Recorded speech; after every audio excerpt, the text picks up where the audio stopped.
Warahmatullahi wabarakatuh.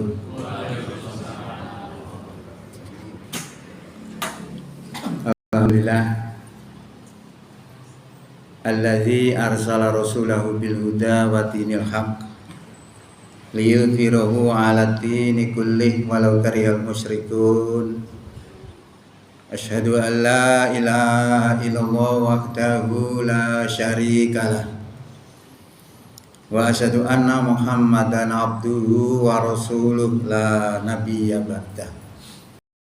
Allahumma sholli wa sallim wa barik ala Muhammad wa ala alihi wa sahbihi wa sallim ajma'in amma ba'du.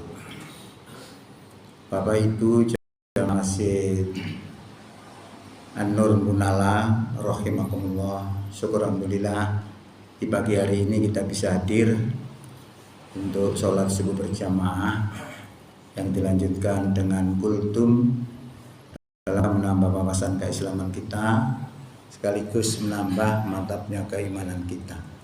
Mudah-mudahan kehadiran kita di pagi ini diterima sebagai amal soleh di sisi Allah Subhanahu wa Ta'ala. Bapak Ibu yang kami hormati, kita sudah berpuasa 7 hari. Mulai Rabu sampai sekarang ini saya hitung 7 hari. Kita menahan lapar, menahan dahaga, menahan hawa nafsu. Kalau malam taraweh, sahur dan lain sebagainya. Tentu pekerjaan yang sulit, pekerjaan yang merepotkan, pekerjaan yang menyusahkan. Tetapi manakala kita memahami makna di balik itu semua, kita akan bersyukur. Karena di dalam Quran itu disebutkan bahwa endingnya poso itu agar kita menjadi orang baik, menjadi orang takwa. Ya ayyuhalladzina amanu, wahai orang beriman, kutiba alaikumusiyam, diwajibkan atas kamu poso. Kama kutiba alal ladzina min qablikum la'allakum tattaqun. Sebagaimana diwajibkan terhadap orang terdahulu sebelum kamu agar kamu takwa. Jadi ini rahasianya. Kita diproses selama 1 bulan melakukan aktivitas syariat puasa. Itu semua untuk kebaikan kita. Jadi kebiasaan-kebiasaan itu diterapkan di dalam bulan Ramadan ini, dibiasakan kita melakukan amalnya orang-orang yang soleh, orang-orang yang takwa. Kalau keluar dari bulan Ramadan sebulan itu kita sudah terbiasa. Ya sama dengan kalau orang itu bangun pagi kok angel, setelah beker, selikur dino pun boten adik beker tangi dewi. Itu kebiasaan, itu ilmu-ilmu kebiasaan. Jadi kalau kita 1 bulan ini diproses menjadi orang yang baik, keluar dari bulan itu menjadi orang baik, itu harapannya. Nah, kalau begitu, puasa itu sebenarnya adalah kasih sayang Allah kepada kita, supaya kita itu selamat dunia akhirat menjadi orang yang takwa. Karena Allah berjanji kepada kita, orang takwa akan disediakan surga. Wasari'u ila maghfiratin mir rabbikum wa jannatin 'arduhas samawati wal ardu uiddat lil muttaqin. Bersegeralah kamu kepada ampunan dari Tuhanmu, dan bersegeralah kamu kepada surga yang luasnya surga itu seluas langit dan bumi, yang disediakan untuk orang yang takwa. Nah, ini hakikat puasa. Ya. Jadi kalau kita melihat seperti itu, sebenarnya yang tumbuh harus syukur. Apalagi poso itu sebelumnya, kalau dilihat dari ayat yang saya bacakan tadi itu,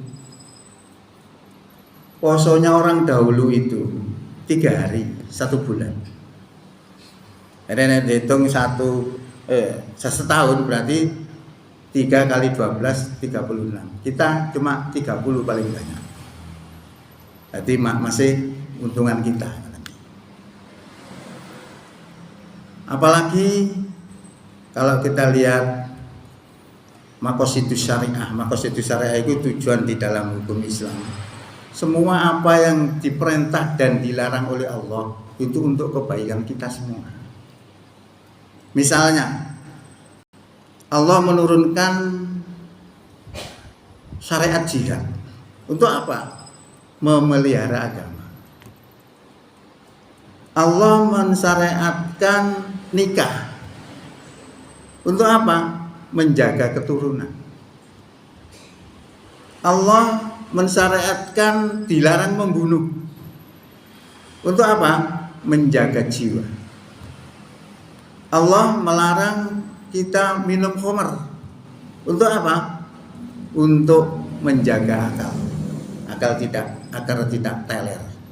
Jadi semua aktivitas larangan Allah maupun perintah itu sebenarnya untuk kebaikan kita, termasuk poso itu tadi.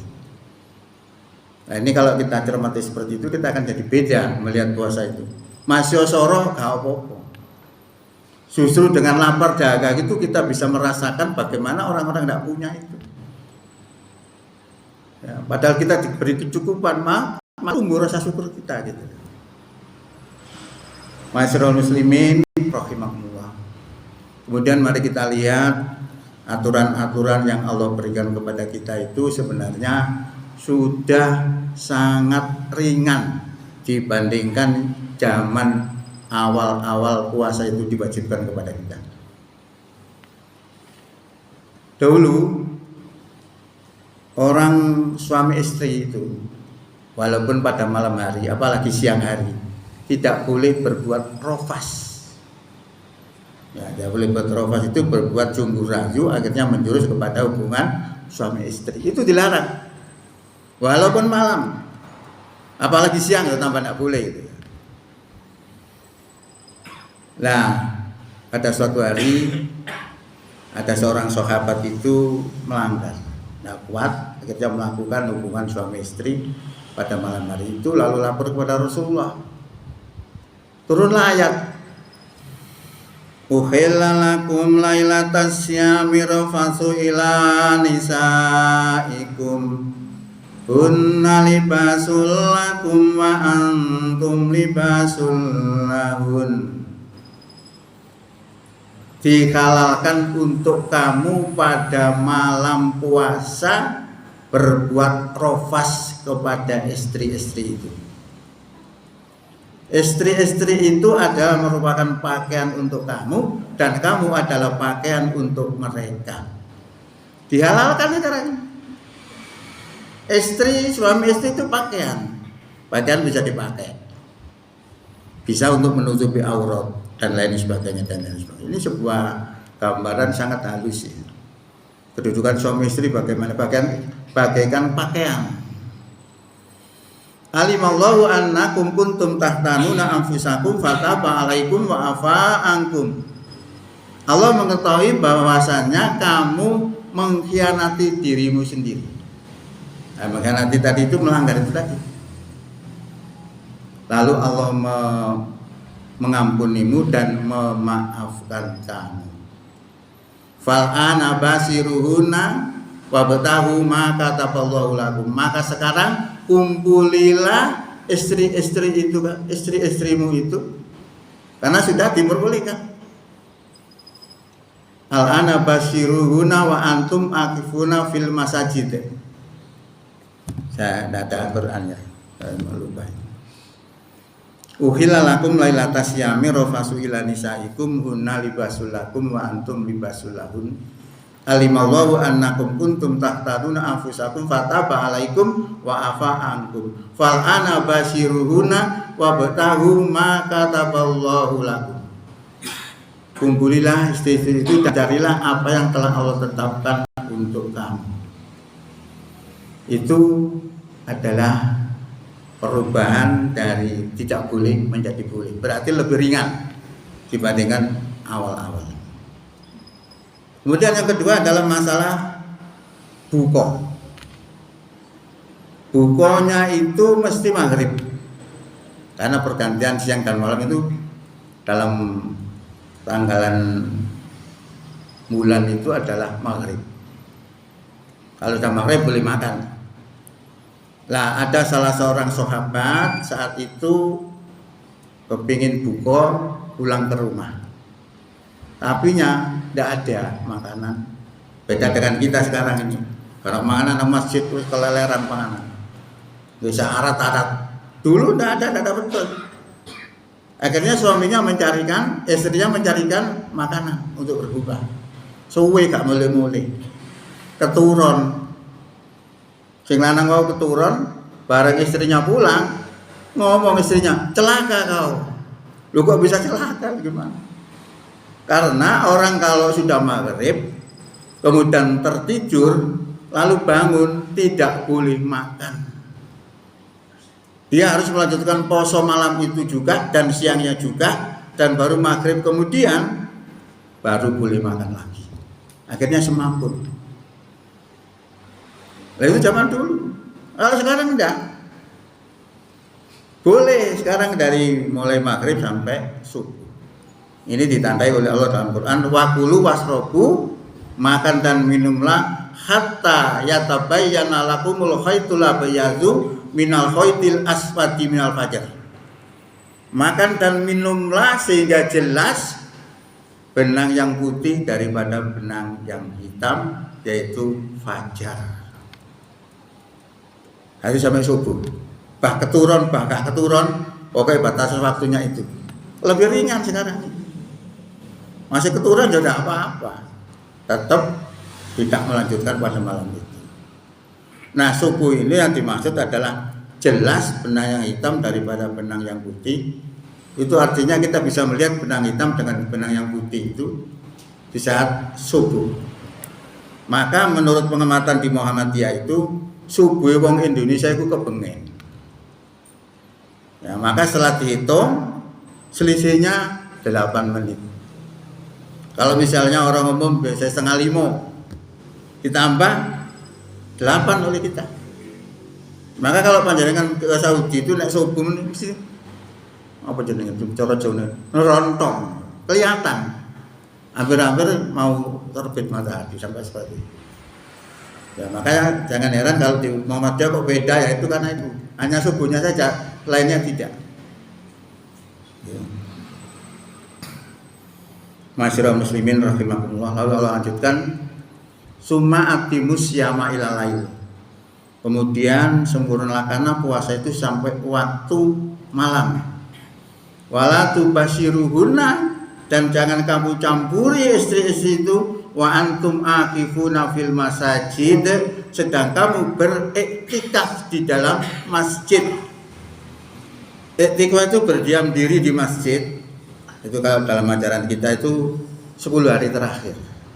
Ini merupakan apa? Merupakan puncak daripada puasa itu sendiri. Coro ular, ular itu kan gatel nih. Gatel wong nyekel wedi.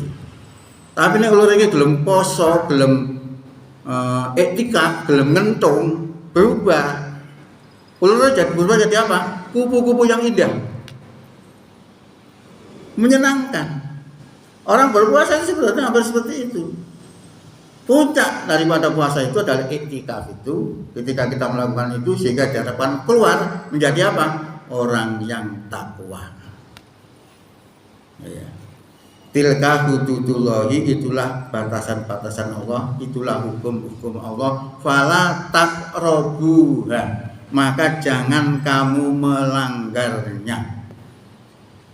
Itu adalah pesan-pesan Allah kepada kita, aturan-aturan Allah kepada kita, agar kita menetapi aturan itu dan jangan melanggarnya.